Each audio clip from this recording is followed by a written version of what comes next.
Today, after months and months and months of sitting in the way, I'm finally going to get around to doing the teardown on this giant carbon fiber limited edition 890i trademark carbon. I bought it because it was really cheap on Craigslist, and I really just wanted the deore group on it. Deore LX, which is slightly less cool than regular deore apparently. I think Shimano's little advertisement said some of it might be a little bit heavier. I've heard from some mechanics over the years that maybe some of it wasn't quite forged, like the crank turn is good. I've never had a problem with any of it. It's gorgeous, it's nice, it works great. A few people told me this bike was worth money to collectors. I tried to put it up for sale a few times, no one cared at all. So I don't care either. I'd rather have a nice matchy set of canties and cranks and hubs and derailleurs.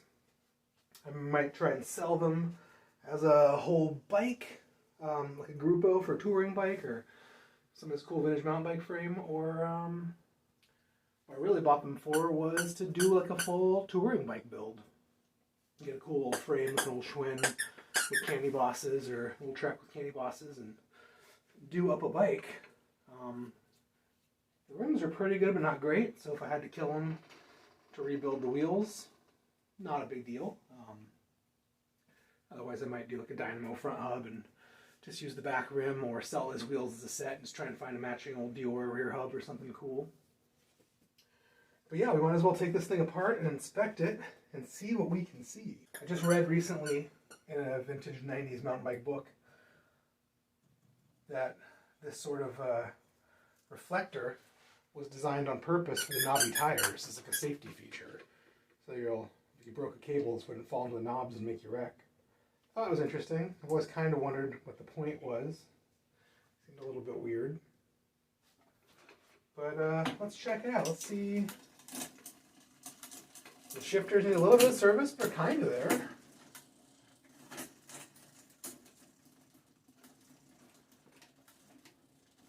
So that's pretty cool. They're the correct ones, even though they're built into the lever, which is kind of a drag. I like my stuff separate so I can do whatever I want with it. They have the little spring tension adjusters and screws, which is cool for the old brakes. And they're silver, and they're low profile canties, so they don't stick out terribly far, so they're good with little racks and panniers and whatnot. I'll probably ignore the wheels to the end. So we're going to go ahead and strip this bike and see what there is to see. The hub feels smooth. Front hub feels smooth. Really the first step is going to be to cut the cable tips. That one's already gone. That way these stupid little narps aren't in the way when we go to pull this all apart. Oh. This has the original housing on it. This bike really might have been worth something to a collector because it's so original and cool. I think the rear derailleur cable is the only one that's ever been changed. Kind of a small tragedy. Doesn't really matter where you start. Just gonna get these loose enough to pull out so these guys are free. Just getting stuff out of the way. Loosen the pinch bolt enough to get the cable out, but not so much that the hardware is gonna fall off the floor and roll behind something never to be seen from again. Front derailleur is a 5mm Allen. Same as the rear.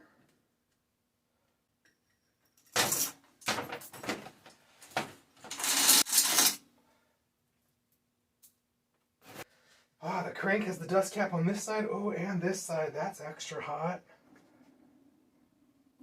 Bottom bracket is smooth,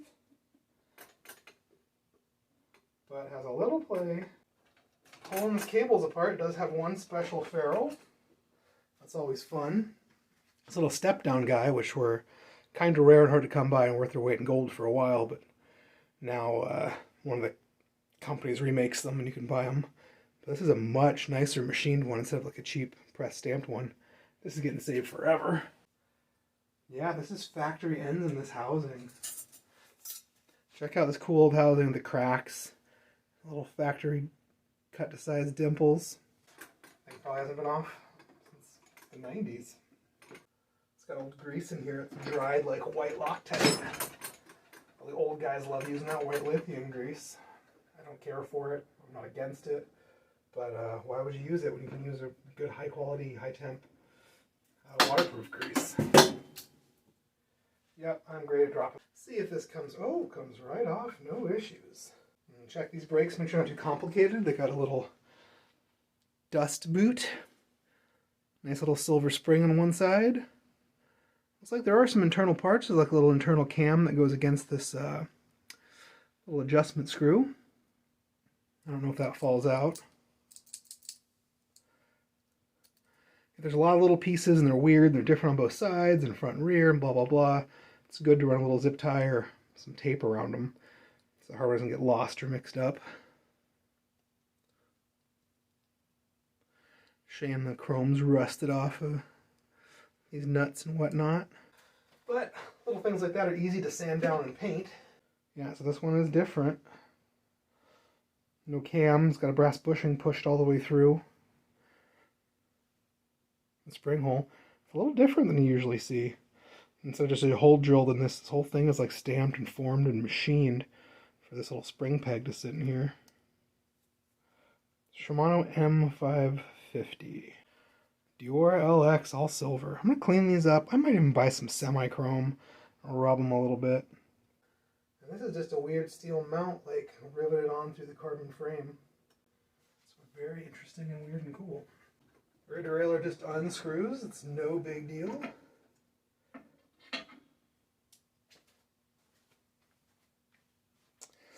Look at that.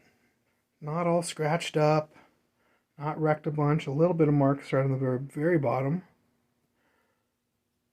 Pulleys look brand new.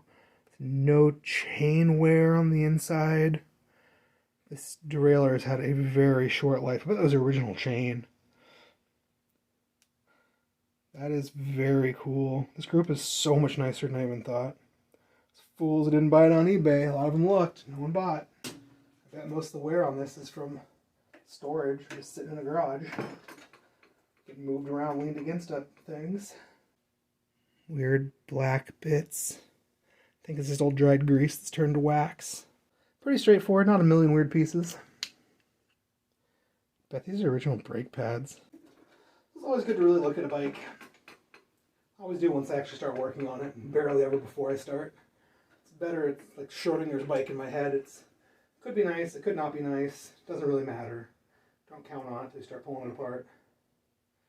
And then you'll be pleasantly surprised it's not completely worn out. I live in Portland, and it's a big bike commuter city, and people ride their bikes in the ground. I was also in the punk rock scene for a long time, and punk bikes are the worst kind of bikes you've ever seen. Just 10,000 miles of daily commuting every day without ever putting any work into them until the chain literally falls off. You would not believe the stuff you see on punk bikes. Just front derailleurs hacksawed completely in half from the chain rubbing. Because why ever trim the front shifter or learn how to use a front shifter when you can just ride? This frame is kind of cool. I might put it up for sale real cheap just in case some collector wants it. But probably go right in recycling. A little tragedy. There's no reason to save the reflectors, but the little spacers that come with them sometimes are pretty dope. Oh, this one's interesting. It bolts through the front of the crown, not through the back. Fancy fork. It's got the mid mounts too. Like, this is a nice 26-inch touring fork. Front and rear eyelets. This fork, even the frame gets trashed. This fork is getting saved for something cool. And the spacers are cool. They're like aluminum spacers, but they're totally flat on both sides, where usually they're concave on one side for a particular frame or another. Yeah, some of the stuff on this bike looks brand new. This was definitely just sitting in someone's garage since like 1992. Don't get a bad angle. If you don't like the angle of something, don't strip the bolt out. Move it until you do get a good angle and it's really purchased and where you want it to be. And then go nuts. Now this I've never seen before. This is the front one. It's plastic, but it is concave and got 2 points on the bottom and flat on the top. Very cool, man. Pull the front derailleur. The front derailleur's got a band clamp with a bolt on the front. It's definitely way oversized. It looks bigger than 31/8 to me. So I have to get a different front derailleur. Front derailleur just says Shimano, Japan. Oh, 34.9, so yeah, just huge. And then it's got like a little style, dude, like an old style brake lever. Some 70s Weeman stuff.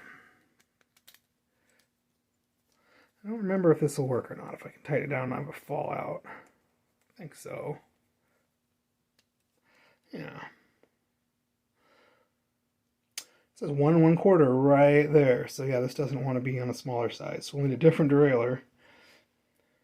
This one's so nice, but front derailleurs aren't really worth a whole lot. I need one for 28.6 because I'm really only ride and work on mostly bikes that are old road bikes, or old road bike standards. Very nice though. I mean, if you look, there is no chain wear on the inside of this plate. It's a little bit of grease and dust. This thing was never shifted and never had the chain rubbing or dragging. It does have a really awesome, cheap, adjustable bell kickstand. Adorable and so cheap and crappy. And I just don't know why I'm saving it. But, you know, it's nice to have kickstands on sail bikes if they're going to be sitting around and moving a lot. So maybe I'll want it, or, you know, maybe some friend of the neighborhood from the dog park's going to want one. I'll be like, oh, I have one. I'll throw it on there. Like a weirdo. Such cheap Fred Meyer nonsense. Probably guaranteed to fall apart if you ever really tried to use it. It's adjustable. It's kind of cool. It's basically brand new. This is so cool with the full housing. Just because it's so vintage on the cusp.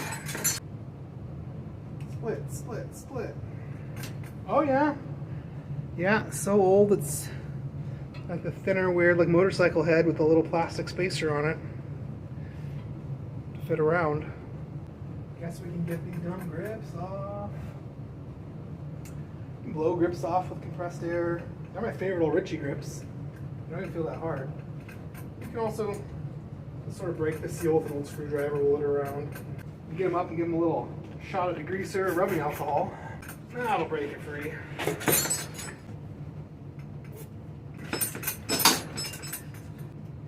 Rolling the barrel adjuster all the way out, which is so long because the little plastic head has turned on the little slot. That happens sometimes. You can sort of pry it and turn it over one. Now it's lined up correctly. Yay! I mean, the barrel adjuster's not damaged or frozen. You'll see it all the time on old bikes. We thread it out too far, the bike's been bashed on, and the barrel adjusters are just bent to shit. And it's also a small tragedy. For some reason on these Shimano shifters, the clamp tightening bolt's always hidden behind these shifter blades, so you gotta move them out of the way. Get this stuff off. So deore DX, which I believe, I could be wrong, is better than LX and better than regular deore. So the shifters might be a little more high-end and nice. But I could be wrong, maybe they're lower end. M070, I don't know, that one's like 550. Reach adjust, oh that's interesting, so there's a little screw on the bottom. There must be some little cam, yeah, a little plastic cam in there. Often they're a little screw up on the top. You can screw in to make a new door stop for these guys, so you can adjust the reach. The bottom's cool, I've never really messed with these. That still works. You do, on these, I think, have to take off this cover, the little screw right there. Take the shift cable head out, kind of like 9-speed deore stuff. And we're going to have to service these with some T9, get these clicks back in, make these work like magic again. So we'll do that. These are really pretty nice. I mean, that's really not scrapes, it's just chips. Still feels smooth and nice. These are cool. Nothing's frozen or broken. Save this old silver flat bar for no reason. No one wants it. Put my shoulder up against this and get two hands on it. Oh.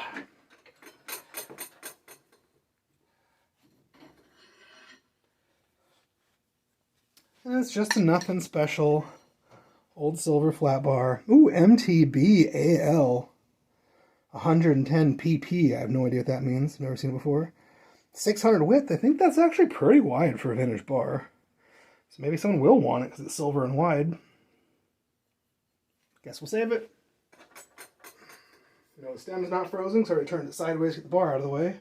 But you can see this cool paint job, man. So cool. Little tragedy. 120, some rise.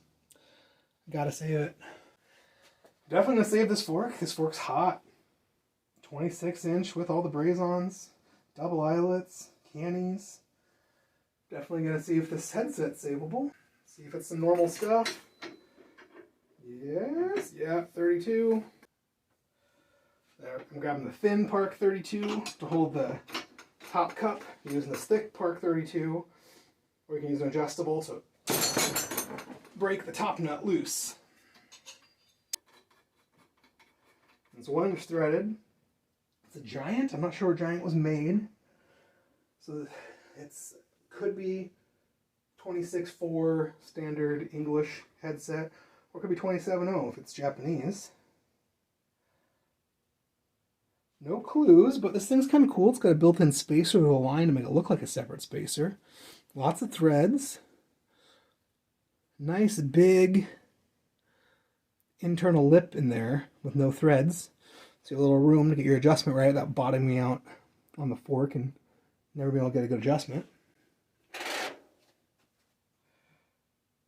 Just a single nice chrome tooth lock washer. Top nut spins off free. The fit and finish is polished on the front but not really on the top. It's not a very high-end seeming headset. But it's pretty thick and heavy duty. It doesn't feel like super cheap and thin and stamped.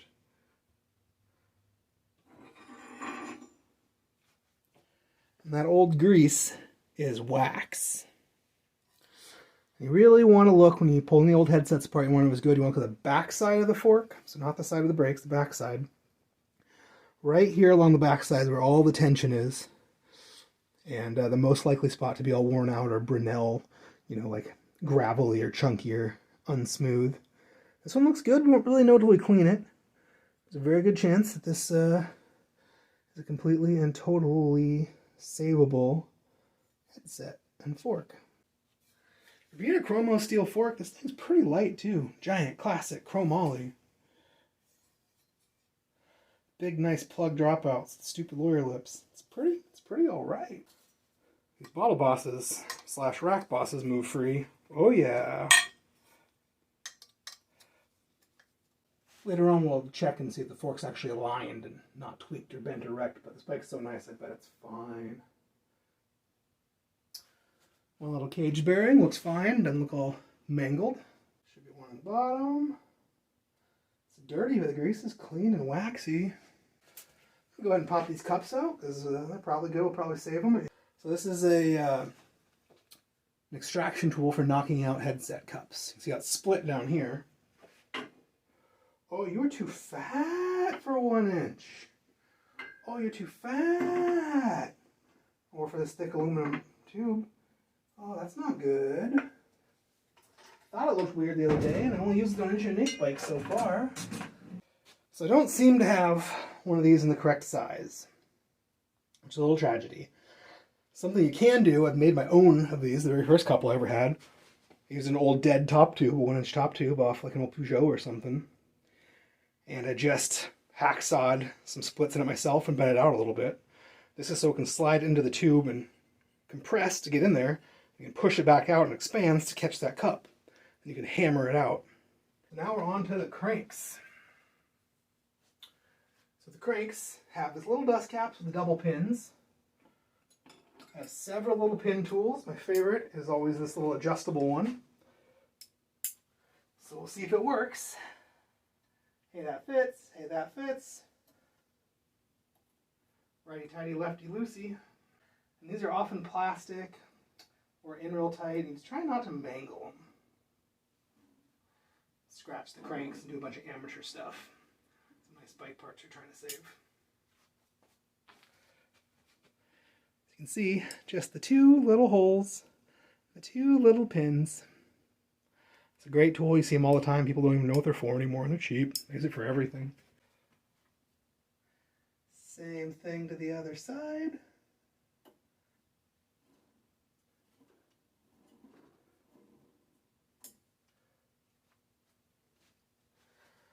Managed to get them out, not destroy them. They were in nice and loose. It's a little Park crank bolt tool, 14mm socket on one side, and an 8mm Allen on the other. It should take the 14mm socket.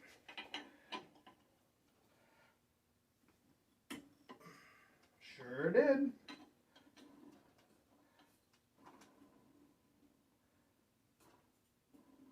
You can always replace these bolts with like the 8mm socket style, then you don't need the wrench or these bolts or the dust caps. The 8mm Allen just fills up the space. You know, whatever. Old grease is like glue on there. On the other side, do the same thing. Righty-tighty, lefty-loosey from the nut's perspective. And I mean the nut holding the crank on, not the one holding the tool. Spinning the crank and let it do the unthreading work. Just holding the bolt still. It's the same effect whether this is spinning or the crank's spinning. Either way, the threads are moving. Now this is a place that's easy to mess things up. Need this Park crank extractor tool. It's 2 parts, a handle with threads, and this little free-moving guy with threads and a wrench flats that I'm touching. If this isn't threaded out far enough, the bottom bracket will dead end on this pin, and instead of tightening the tool down, you'll just tighten it against the pin, and when you go to pull it out, you'll just rip the threads out. So you really want this tool to be tightened all the way down before you ever use this handle. So, you know, better safe than sorry. Put it in first. As far as you can go. A little adjustable wrench action, or whatever the correct size is. I don't know. I always use adjustable wrench. I'm not going to tight. We're just getting it all the way in, plus just like an 1/8 of a turn. Just a little turn. Want it all the way in so we don't damage the threads in the cranks. Nice soft aluminum threads in the cranks.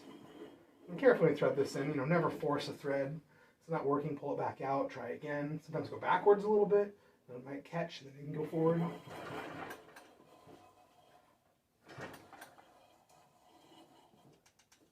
I'm going to hold the frame, gives me some extra leverage. And, you know, this is real tight. Avoid punching it and it comes loose. You don't want to drag your knuckles across the chain rings.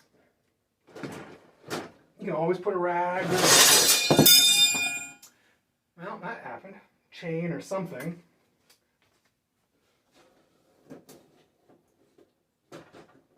Yep. Beware of that. Always put a rag or a chain or something over these teeth so you don't punch them. Or be careful and pay attention. Don't get ahead of yourself. Nice old M550 Shimano cranks. These chain rings have almost no shifting wear. They're probably basically brand new. The middle one looks like it's got some chain wear, but maybe the person was just stuck in the middle ring forever. Once we clean it, we're going to look at it and decide if that middle ring's good. It looks good. I doubt it can't be worn out. There's just no way. Worn out stuff's usually got lots of evidence of years of abuse.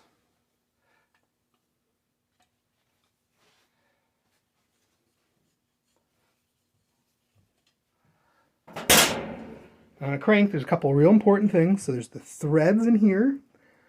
These are the extraction threads we just used to pull the crank off. It's a force fit onto the square taper bottom bracket. So you tighten the bolt down, it sucks onto that square taper. And that thing is tapered. So it pushes and pushes, so it can't really push any farther. And then you need these threads to suck on it and push against it and push against the bottom bracket and suck the crank back off that square taper. So we need these threads to be good, we need that square taper to be good. So we got to look in there. Look at old Shimano grease. All their new cranks are too. Just blobs of grease. This thing has no miles. Look at that square taper. Make sure it's still square. Make sure you can see where the cranks push on. You can see like the sort of scoring marks from pushing on. There's still 5-6 millimeters from the edge of that scoring mark until it gets up to that lip or off the lip. So we know it hasn't been pushed on too far and stretched out. You also really want to look at these pedal threads and make sure this isn't all goobered up from putting cheap, shitty pedals in that dig in. It's a little goobered up, and you want to really look at those threads and make sure they're not damaged either. Especially if you're buying used stuff. Guys are always trying to sell just destroyed stuff like it's fine. Because they don't know better, or they forgot, or they just don't care. 48, 38, 28's great ring sizes. The same thing on the other side. We're just going to thread this in.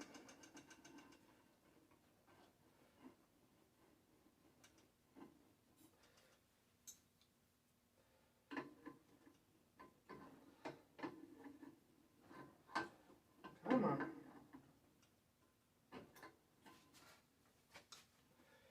Get some extra leverage. Holding the frame. Thread that handle in and yank.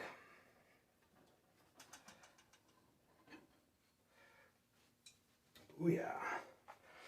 Make sure the crank's matching. Same length. Ooh, 170. 170, huh? They're short, and that's kind of cool. Usually every old mountain bike crank in the world is 175. So if I did get a touring frame, I could get a much smaller frame, and it wouldn't really matter. I want to put some 175s on, 48 centimeter frame.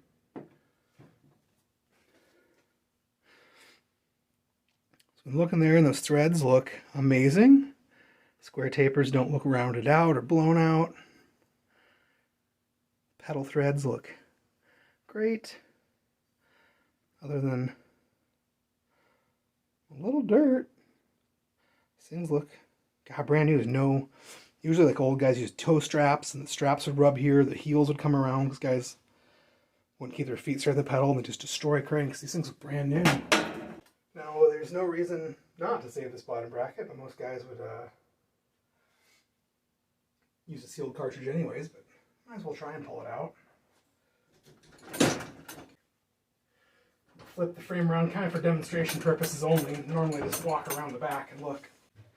Get one of these hook lock ring tools, try that. Later on they made some like round tools on a handle, have 3 or 4 points to hold. That's great for some stuff. This doesn't really fit all that awesome at all. I think it's probably just going to slip. Oh, that worked! Woohoo! Oh, this is metal, it's just black. It looked like plastic because these edges were chewed up from somebody else slipped it before. But no problem, didn't slip, didn't do any extra damage, what was already there. This has 2 flat squares in it. For a weird old Shimano bottom bracket tool, doesn't exist anymore. So I usually just go right for the same tool we use on those little dust caps. It's an adjustable pin spanner. Just stick the pins in these giant flat squares and see, yep, no problem.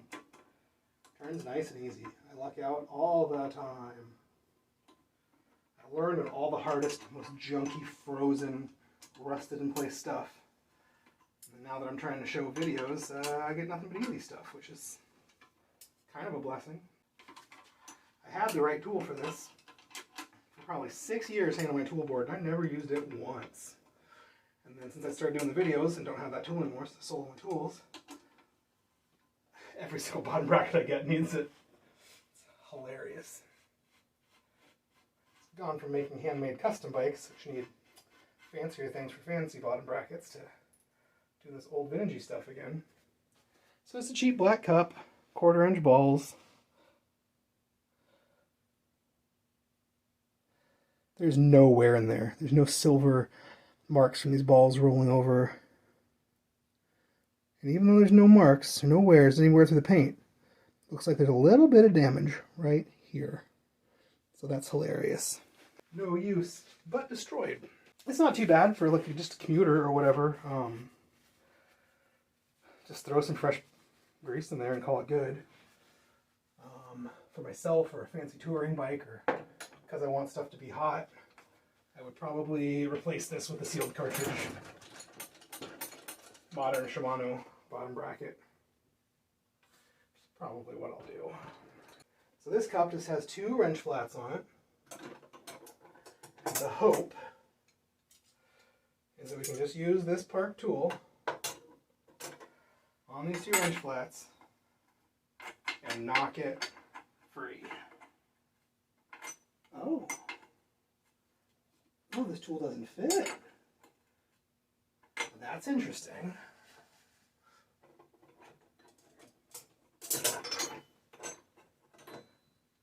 Luckily, I have 3 different versions of this tool. 3 different eras, 2 different companies. We'll see. Ah, that one fits fine. This Gino one fits great. And this other Park one's loose and that Park one's tight. It's great. Multi-versions of things. So the drive side is reverse thread on this cup, just like the non-drive side is reverse thread on the pedals. So this will actually be righty-loosey.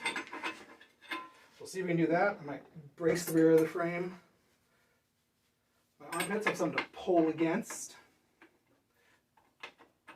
It's a very thin little shallow wrench flat. I've got to try and make sure this tool stays on it. Now, slipping off.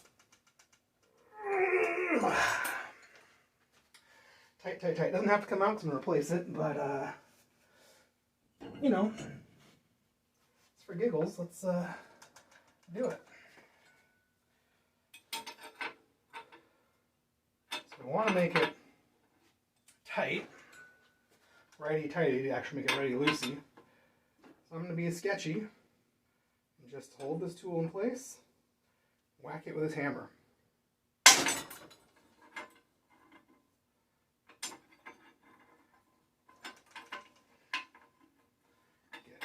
Sit on there real nice and flush. And that did it. I loosened up in the first hit. Yeah, that's gonna thread right out. It's trickier than it looks because this tool is so thin, and that lip is so thin. It takes some real practice to get this tool flush and contacted at all times without hanging off 80%. I just use, this is a wood part of the hammer.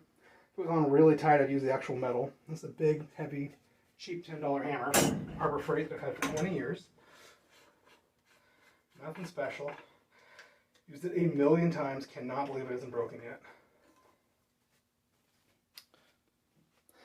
Chromo axle spindle. Oh, Shimano. And it says it's 68 by 122, so it's actually got the size. It reads from the front of the bike, where I would have expected to read from the back of the bike. Pretty sure I pulled it out this side. Good to know, because even though the spindle looks the same, the jut, measuring from the face of this cup out to the end of the spindle, is different on both sides.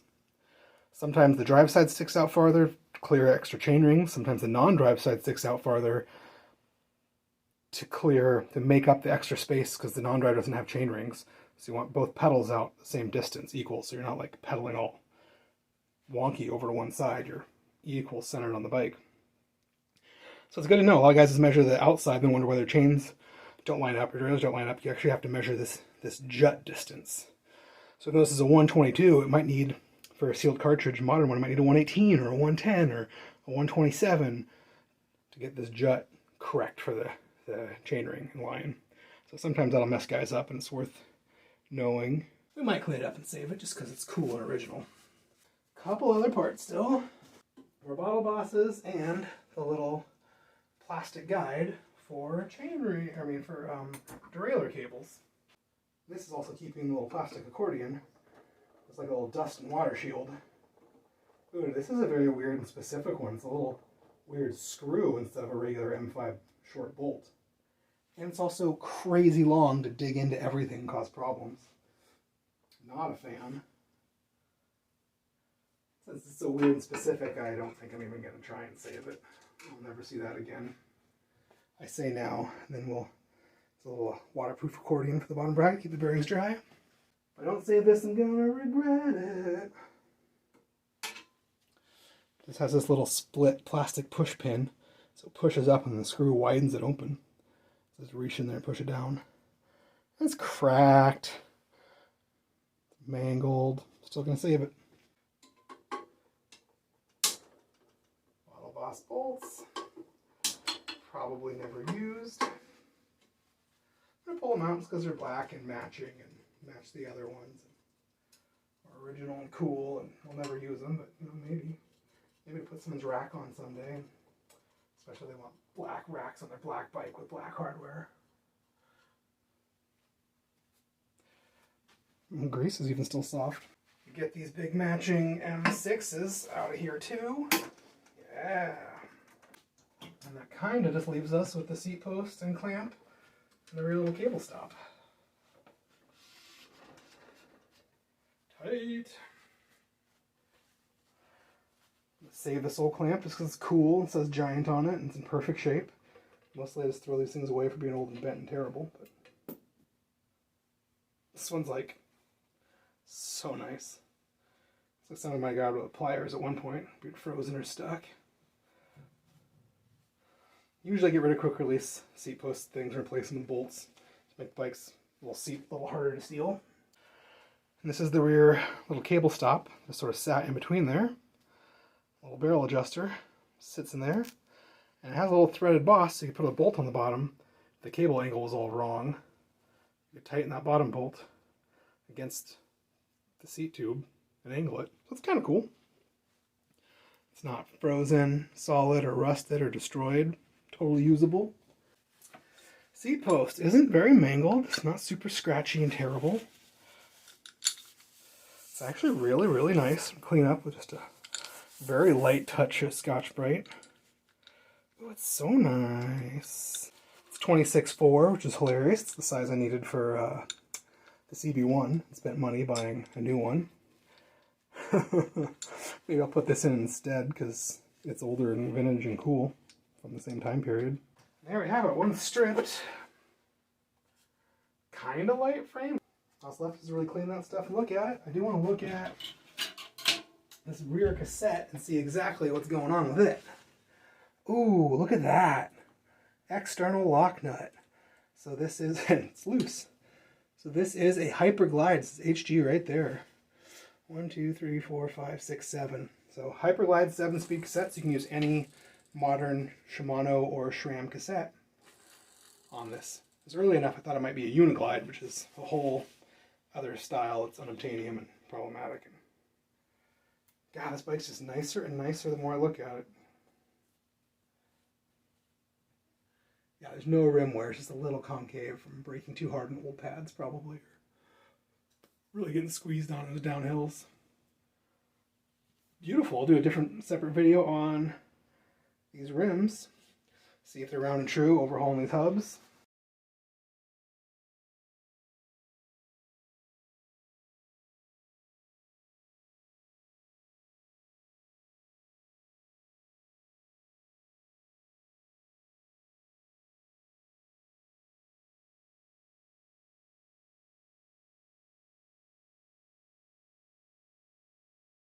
Well, there we have it. The frame is completely and totally stripped.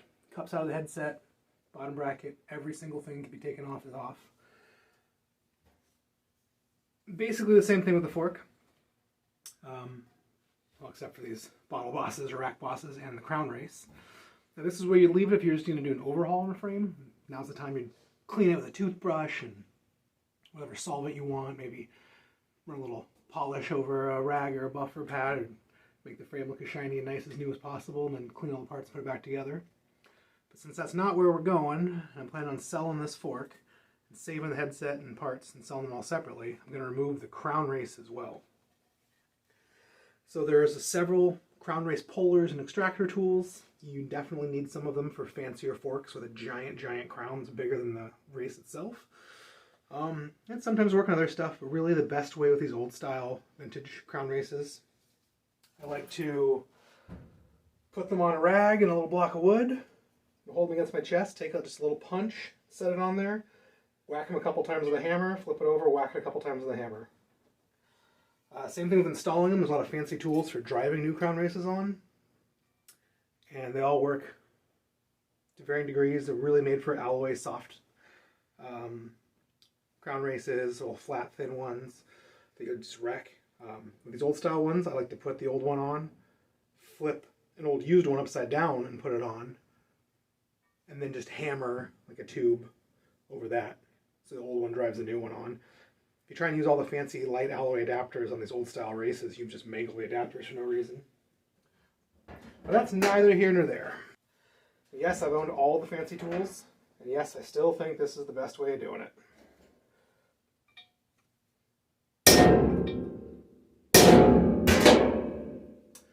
My washing machine is a lot louder than doing this on a workbench.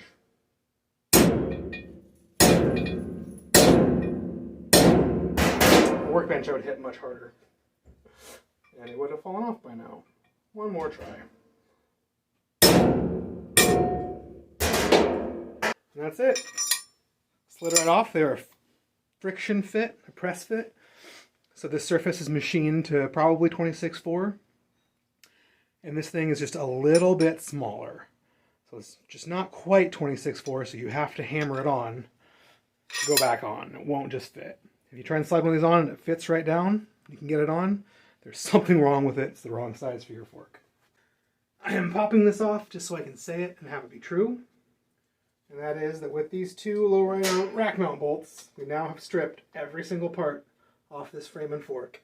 There's not one other thing that we can remove other than sanding the paint off.